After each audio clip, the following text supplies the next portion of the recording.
Welcome to skedline.com. I'm your host, Adam Jonsson. We are broadcasting live from Humber College. Today we are talking with Nick Dasko, Hello. our City Hall correspondent.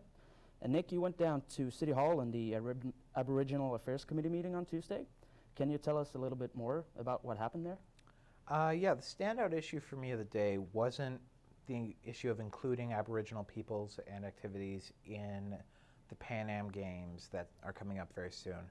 It was actually one that was brought up at the very end of the meeting by Ken Richard. He runs the Native Child Family Services of Toronto, and they operate 3 child care facilities in Toronto, and 2 of them are set to close, and the third will likely have to close as well.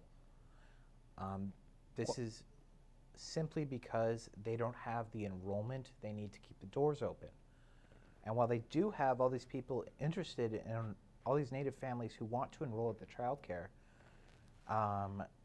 they are all stuck on the wait list for the over 50,000 slots that are subsidized in Toronto, but there's still 20,000 people on these wait lists for these subsidized spots.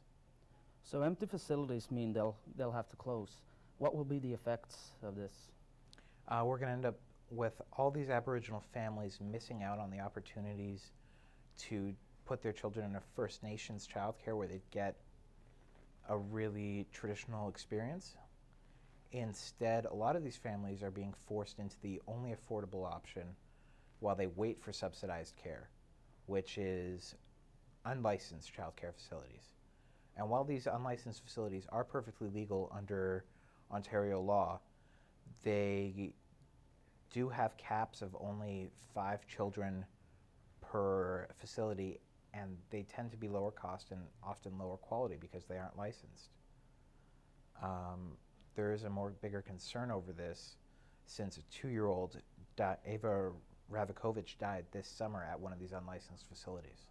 Do we know the cause of death? They haven't released it yet, but they did find listeria at the facility, a lot of dirty diapers in the place, food that had expired almost a year before the investigation. It's just not a good environment.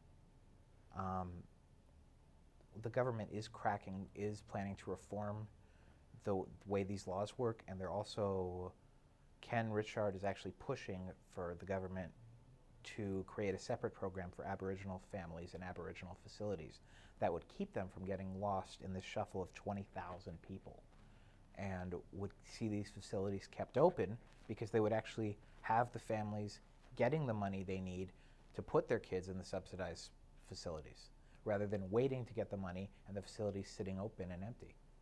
So is the reform more so for all childcare, or is it more geared towards Aboriginal people? Well, the legislature that Ken is pushing for would be specifically for Aboriginal families, but the reform that we're seeing right now in the House of Commons is geared towards the small home care facilities that are often run by one adult, and they're looking after 5 children who are under the age of 10.